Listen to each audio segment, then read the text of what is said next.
Hey, welcome. It's Domain Dave from Cheapwinefinder.com. Another wine. We're starting our little bit going upscale, with the holidays coming in, and not so much Tuesday night wines in the end of November and all of December. It starts to be wines for special events and friends and families and parties and what have you.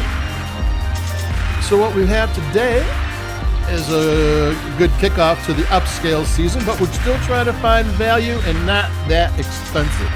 Anybody can spend $60 for a bottle of wine and get a good wine. I mean, if you don't know, just ask the clerk. He'll tell you something. And what we have is Seghesio Sonoma County, Zinfandel 2019. Seghesio has been growing Zinfandel in Sonoma since 1895. They didn't start making their own wine brand until the early 80s, and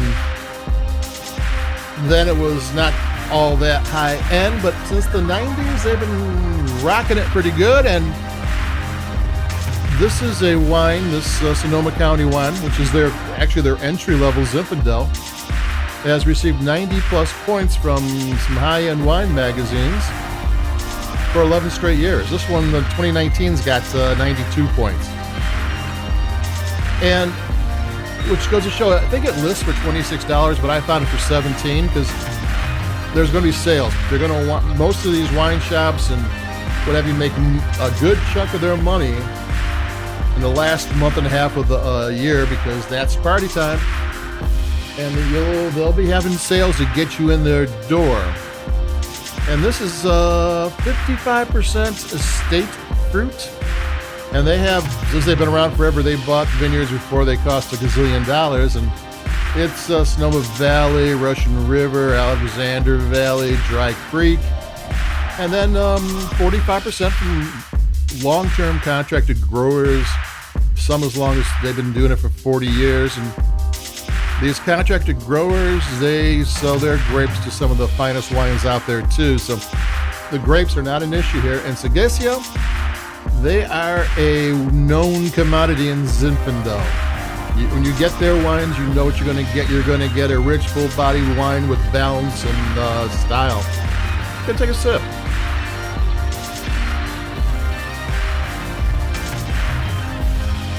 They took 100 different lots from these different vineyards and fermented 100 different lots, and then blended them all together. And they used 3 different styles. They used the regular stainless steel pump over. They used open top fermentation, I think like 65% just the regular pump over, 25% the open top fermentation, and 10% this kind of new centrifugal, looks like a bomb kind of thing that swishes the wine around, that brings flavor to the wine quicker and lets wine come together quicker. And it's a kind of a new innovation, and they did that. So they put a lot of effort into their entry level, and I keep on saying entry level because it's not really. It basically gets better grades than their other wines. The other ones are great wines. Oak is mostly maybe 7% new oak for 7 months, then 1-year-old oak for 15 or something, and the rest is all neutral oak.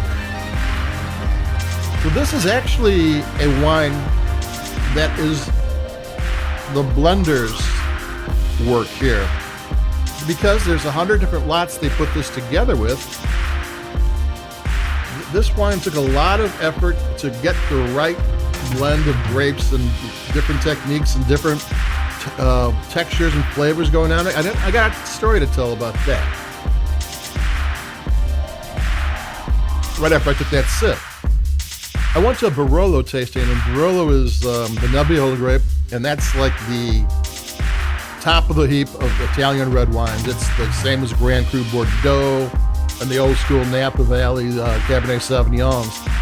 And they had one of the better Barolo producers, and he was talking about how he has 2 vineyards. He makes a single vineyard wine from each vineyard, but they're the one that he's the most proud of is when he blends those two together, and it's painstaking. They want to get it just right, because that's the essence of both their vineyards, and that's who they are.